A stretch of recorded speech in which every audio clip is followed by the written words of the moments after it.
आज की कहानी की ओर। दोस्तों, उस रात की घटी घटना जिसकी वजह से मैंने अपना सब कुछ खो दिया। मेरा नाम अभिषेक है और मेरी उम्र लगभग 18 वर्ष की है। मुझे बचपन से ही जिम करने और शरीर बनाने में बहुत ही दिलचस्पी है, लेकिन गरीब परिवार में होने की वजह से मैं जिम नहीं कर पाता था, क्योंकि जिम करने की फीस मेरे पास नहीं होती थी। इसलिए मैं सुबह और शाम घर पर ही वर्कआउट करता था और सुबह के 3:30 बजे मैं हमेशा अपने दोस्तों के साथ रनिंग के लिए निकल जाता। आज तकरीबन 1 साल पहले दिसंबर का वो ठंडी का महीना था। हर बार की तरह उस रोज भी मैं सुबह के 3:30 बजे रनिंग के लिए घर से निकल पड़ा, लेकिन ना जाने क्यों उस दिन मेरे सभी साथियों ने रनिंग पे जाने के लिए इनकार कर दिया। लेकिन मैं उस ठंड के मौसम में अकेला ही रनिंग के लिए निकल पड़ा, क्योंकि फिटनेस का मुझ पर भूत सवार था।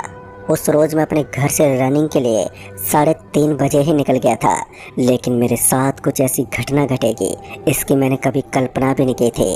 अब मैं दौड़ते दौड़ते अपने गांव से एकदम से कब बाहर निकल गया, मुझे पता ही नहीं चला। रनिंग करने की वजह से थकान के कारण कुछ देर मैं वहीं उस सड़क के किनारे खड़ा हो गया और मैंने जैसे अपनी नज़र चारों तरफ घुमाई तो मैंने देखा कि चारों तरफ मुझे बस कोहरा ही कोहरा दिखाई दे रहा था। ना वहाँ पर कोई इंसान, ना कोई जानवर, बस एक सुनसान वो रोड और चारों तरफ एकदम ठंडी ओस वहाँ पर गिरी हुई थी। पर जिस जगह पर मैं खड़ा था उसी जगह पर मेरे पीछे एक झंडी गड़ी हुई थी जो लाल रंग के कपड़े से लिपटी हुई थी। मैंने अपने मोबाइल की फ्लैश लाइट ऑन करके थोड़े ध्यान से देखा तो 2 मटके भी वहाँ पर रखे हुए थे और पान के पत्ते पर कुछ सिंदूर जैसा लगाया गया था और उसके पत्ते के ऊपर कुछ पैसे भी रखे हुए थे। दोस्तों, इतना देखते ही मुझे समझने में देरी नहीं लगी कि ज़रूर यहाँ कोई टोना टोटका किया गया है कि तभी अचानक एक जंगली सुअर जो अक्सर गांव के इलाके में पाया जाता है वो मेरे एकदम बगल से होकर पूरी रफ्तार से गुजर गया, जिसकी वजह से मैं एकदम से पीछे हटा तो मेरा पैर उस लाल कपड़े के ऊपर आ गया और मेरा हाथ उस गड़े लाल झंडे से जा लगा, जिसकी वजह से वो झंडा उखड़ गया। कि तभी मैं वहाँ से तुरंत ही हट गया और पलटकर जब मैंने देखा तो डर मेरे चेहरे पर साफ साफ दिखने लगा था, क्योंकि वो मटका और पान का पत्ता मेरे पैर से लगने की वजह से सब कुछ बिखर चुका था। और मैं इतना देखते ही तुरंत ही अपने घर की ओर लौटने लगा और मेरे दिमाग में अब तमाम सवाल चलने लगे थे, क्योंकि मेरे गांव में ऐसे जादू टोने की बातें बहुत ही प्रचलित थी और मैंने अपनी दादी से भी सुना था कि जैसे हम इंसानों में कुछ अच्छे लोग होते हैं तो कुछ बुरे लोग भी होते हैं, ठीक ऐसे ही आत्माएं भी कुछ अच्छी तो कुछ बुरी होती हैं, यानी कि कुछ भूत प्रेत जो बहुत ही बुरे होते हैं। एक बार किसी को अगर पकड़ ले तो जल्दी उन्हें छोड़ते नहीं हैं, उन्हें तब तक सताते हैं जब तक कि वो इंसान तंग आकर खुद खुशी ना कर ले। बहुत ही मुश्किल से कुछ बड़े ही सिद्ध पुजारी उन सभी पर काबू कर पाते हैं और तंत्र मंत्र की घोर साधना से आत्माओं को ऐसे ही किसी मटके में स्थापित कर एक सुनसान जगह पर कहीं गाड़ दिया जाता है। अब मैं इन्हीं सभी ख्यालों में पूरी तरीके से डूबा हुआ था और अपने घर की ओर आगे बढ़े जा रहा था कि अचानक मुझे लगा कि मेरे पीछे से कोई बहुत ही तेज़ी से गुजरा है और उस चीज़ का एहसास मुझे ऐसा हुआ जैसे एक ठंडी हवा मुझे छूकर बहुत ही तेज़ी से गुजरी हो। अब मेरा पूरा शरीर सन्न रह गया और मैं तेज़ी से अब अपने घर की ओर दौड़ने लगा कि तभी दौड़ते दौड़ते अचानक ही मेरा पाँव एक ईंट की टुकड़ी से टकरा गया, जिससे मैं वहीं लड़खड़ा के गिर पड़ा कि अचानक ही मुझे अपने पीछे से सरसराहट की आवाज़ सुनाई देने लगी। ऐसा लग रहा था कि कोई बड़ा सा जानवर या कोई बड़ा सा जीव बहुत ही मोटी मोटी सांसें ले रहा है। अब मैं इतना ज़्यादा डर गया था कि मेरे हाथ पांव कांपने लगे थे। मैं बहुत ही हिम्मत के साथ उठा और बिना पीछे मुड़े सीधा भागने लगा और भागते भागते मैं अपने घर पर आ पहुंचा। तभी मैंने ये किस्सा अपने घर पर अपने दादी को बताया और मैं दादी से पूछने लगा कि ये फिर क्या चीज़ थी, क्या कोई मुझसे भूल हुई है जो मुझे ऐसा सब अनुभव हुआ। मेरे दिमाग में तमाम सवाल चल रहे थे। मेरी दादी भी मेरी बातों को सुनने के बाद थोड़ी चिंतित हो गई और वो भी गहरी सोच में पड़ गई। फिर कुछ देर तक सोच विचार करने के बाद मेरी दादी अचानक ही मुझसे बिना कुछ बोले वहाँ से चली गई और मुझे मेरी दादी का ये बर्ताव जरा भी समझ में नहीं आ रहा था। अब मेरी दादी का बिन कुछ बताए जाने के बाद मैं भी नहाकर और खाना खाकर अपने काम पर निकल गया। मैं अपने गांव से लगभग 15 किलोमीटर दूर एक कार के गैराज में काम करता था, जहां से आने में कभी कभी मुझे रात हो जाती थी। अब मैं अपनी ड्यूटी पर चला तो गया था, लेकिन मेरा काम करने में बिल्कुल भी मन नहीं लग रहा था। लेकिन फिर भी मैं बेमन से अपना काम किया जा रहा था।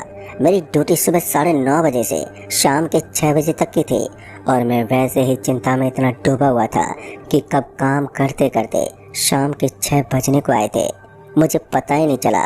मैं सोच ही रहा था अब घर निकलने के बारे में कि तभी गैराज के मालिक ने मुझसे कहा कि अभिषेक, आज कुछ समय और रुक जाओ, क्योंकि आज थोड़ी ज़्यादा गाड़ियाँ हैं और सभी गाड़ियाँ कल तक ही पूरी रिपेयर करके देना है। मैं आज तुम्हारा ओवर टाइम कर देता हूँ, आज की तुम्हारी पगार थोड़ी बढ़ा देता हूँ, लेकिन रुक जाओ तुम आज। मैं भी अपने मालिक के इतना रिक्वेस्ट करने पर रुक गया। अब मुझे कुछ सुबह से काम करने की वजह से थोड़ी भूख भी लगने लगी थी, तो मैं वहीं के ढाबे में थोड़ा नाश्ता करने चला गया ताकि कुछ देर और आराम कर सकूं। नाश्ता करने के बाद मैं दोबारा अपने काम पर लग गया, और फिर काम करते करते कब रात के 9 बज गए मुझे पता ही नहीं चला। अब मैंने अपने गैराज के मालिक से कहा, सर काफ़ी रात हो चुकी है और मुझे भी अब निकलना चाहिए, क्योंकि मुझे थोड़ा दूर जाना है, और मेरी बाइक की तो आपको पता ही है कि कब धोखा दे दे, इसकी भी कोई गारंटी नहीं है। मेरे गैराज के मालिक ने इतना सुनते ही मुझसे कहा, ठीक है अभिषेक, तो तुम जाओ। और फिर इतना सुनते ही मैं अपने घर के लिए अब रवाना हो गया। अब मैं भी अपने घर की ओर अपनी खटारा बाइक से आगे की ओर बढ़ने लगा। मैं बाइक चलाते हुए लगभग अपने गांव के काफ़ी करीब पहुंच चुका था।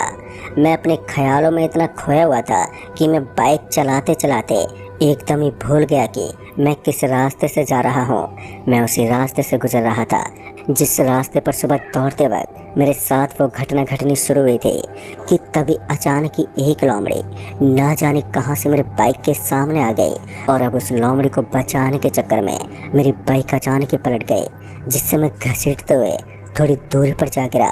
फिर इसी बीच मुझे वैसा ही अनुभव हुआ जैसा कि सुबह हुआ था। यूँ अचानक ही ठंडी हवा मुझे छूकर गुजरी, और एकदम से मुझे ऐसा लगा कि कोई तो है जो मेरे पास है, जो मुझे देख रहा है। बाइक से गिरने की वजह से मुझे थोड़ी बहुत चोटें तो आई थी। मैंने अपने आप को संभालते हुए बाइक को उठाया और अपनी बाइक को स्टार्ट ही कर रहा था कि तभी मुझे ऐसा लगा कि कोई मेरा नाम लेकर पुकार रहा है, पर मैंने उस आवाज़ को अनदेखा कर दिया और मैं अपनी बाइक को चलाने लगा। बाइक चलाते हुए मुझे एक औरत की रोने की आवाज़ सुनाई दे रही थी, लेकिन मैंने बाइक को नहीं रोका और मैं चलती बाइक से अगल बगल में देखने लगा कि तभी मेरी नज़रें उस रोड के किनारे गन्ने के खेत में पड़ी। तो मैंने एक औरत को सफ़ेद साड़ी में गन्ने के खेत में बैठे रोते हुए देखा।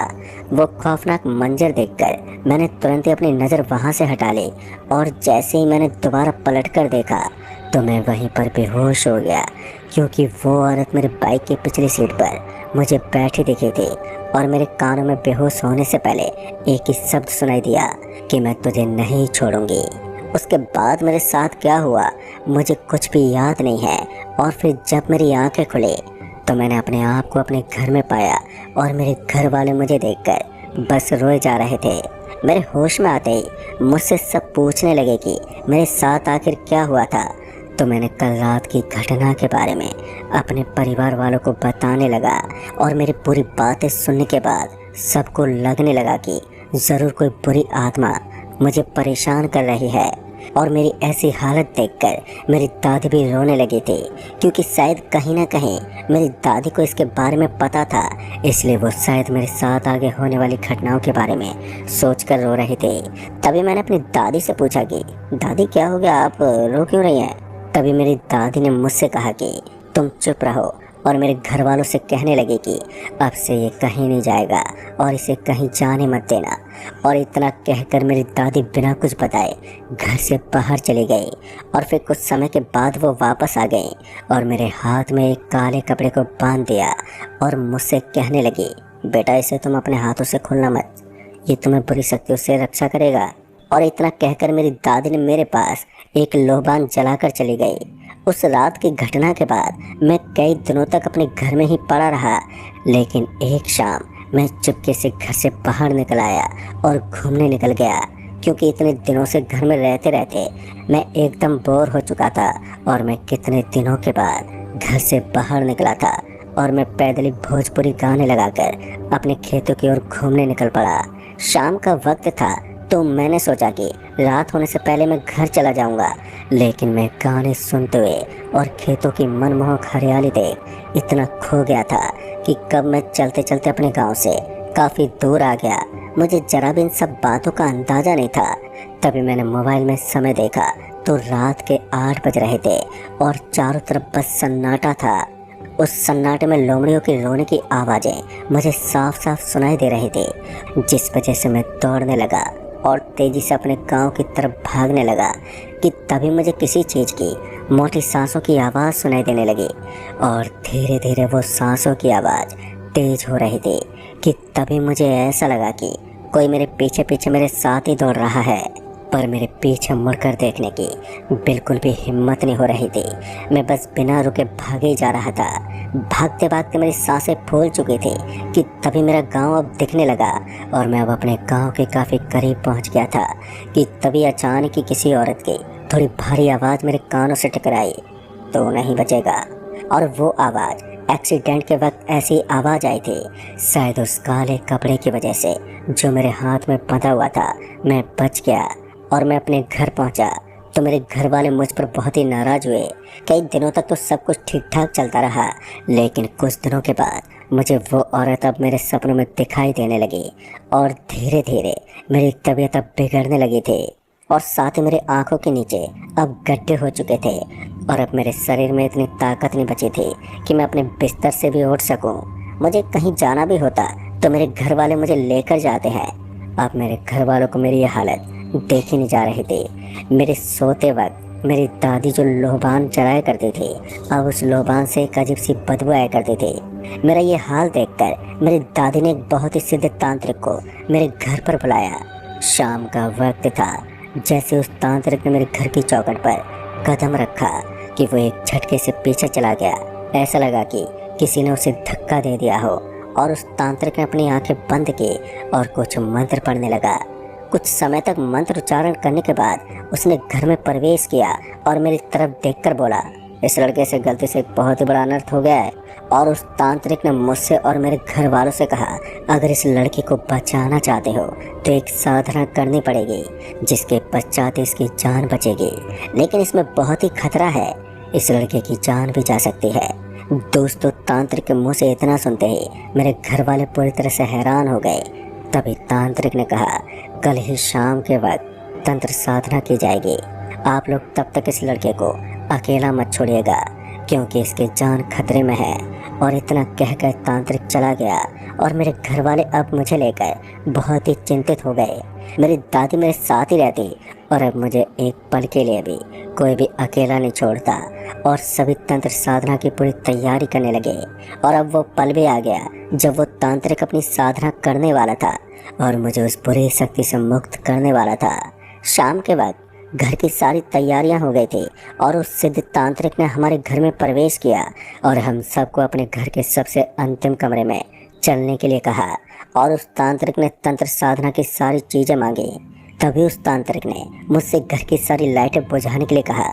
सभी लाइटें बुझाने के बाद उस तांत्रिक ने कमरे में एक मोमबत्ती जलाई और फिर कुछ मंत्र पढ़ने लगा और मंत्र उच्चारण करने के बाद एक गोल आकार में लाल सिंदूर से एक घेरा बनाया और मुझे उस घेरे में बैठने के लिए कहा और मेरे सभी घर वालों से कहने लगा, जो जहाँ बैठा है वो एक दूसरे का हाथ पकड़ ले और चाहे कुछ भी हो जाए कोई भी अपनी जगह से नहीं हिलेगा। और इतना कहकर उस तांत्रिक ने अपना मंत्र उच्चारण करना शुरू कर दिया। दोस्तों, शुरुआत में तो कुछ मंत्र पढ़कर उस तांत्रिक ने मेरे ऊपर किसी चीज़ को फेंका, जिससे मेरा शरीर कांपने लगा और धीरे धीरे जैसे उस तांत्रिक का मंत्र उच्चारण पढ़ने लगा तो मेरा शरीर अब मेरे कंट्रोल से बाहर होने लगा। मेरे हाथ पर अपने आप ही कांपने लगे और मेरी आंखें अब धीरे धीरे पलटने लगी थी और देखते ही देखते मैंने कब अपना होश खो दिया मुझे पता ही नहीं चला। फिर जब मेरी आंखें खुली तो मेरे अगल बगल में मेरे परिवार के लोग थे और मेरी दादी मेरे पास में बैठी थी। तभी मैंने पूछा कि क्या हुआ मेरे साथ और मैं बेहोश कैसे हो गया था। तो मेरी बातों का जवाब देते ही मेरी दादी ने कहा, बेटा, उस तंत्र साधना में उस चुड़ैल की आत्मा तुम्हारे ऊपर आई थी और उसने तुम्हें मारने की बहुत कोशिश की, पर तुम्हारा शरीर उसके कब्जे में आ गया था और वो तुम्हें छोड़ना नहीं चाहती थी। लेकिन तांत्रिक ने अपने मंत्र सिद्धियों से तुम्हें बहुत मुश्किल से बचाया है। तुम 2 दिन के बाद होश में आए हो। तुम अपना पूरा शरीर अपने आप से खो चुके थे। उस चुड़ैल का तुम्हारे ऊपर पूरी तरह से काबू हो गया था, लेकिन तुम बच गए। मेरी दादी ने मुझे उस घटना के बारे में और कुछ नहीं बताया। अगली सुबह मुझे हनुमान जी के मंदिर ले जाया गया और मुझे उस मंदिर के पुजारी ने मेरे गले में एक हनुमान जी का लॉकेट पहनाया और मुझे चेतावनी देते हुए कहा कि तुम इस लॉकेट को कभी मत उतारना और तुम्हें हर मंगलवार को हनुमान चालीसा पढ़ना होगा और हनुमान जी का व्रत रखना है, जिससे कि ये संकट तुम्हारे ऊपर से हमेशा हमेशा के लिए ख़त्म हो जाए। मैंने उन पंडित जी को प्रणाम किया और हम अपने घर लौट आए। मुझे उस जगह दोबारा जाने से सख्त मना कर दिया गया जहाँ पर उस औरत की आत्मा को बांधा गया था। दोस्तों, मुझे इस घटना से उभरने में काफ़ी वक्त लगा और आज भी मेरे गांव के बाहर सुनसान जगहों पर लाल कपड़े से लपेटकर एक मटके और लाल झंडे को गाड़ा जाता है। पर यह जादू टोना कौन करता है, इसके बारे में किसी को कुछ भी नहीं पता। कहा जाता है कि रात के वक्त डायने ये टोटके करते हैं। आज भी मुझे कहीं ऐसे टोटके के स्थान दिखाई देते हैं तो मैं उस रास्ते से नहीं गुजरता। और आज भी मेरे गले में उस पुजारी की पहनाई गई हनुमान जी की ताबीज़ है और मैं उस घटना के बाद सुबह दौड़ने अकेले कभी नहीं गया। तो दोस्तों, इस कहानी में बस इतना ही।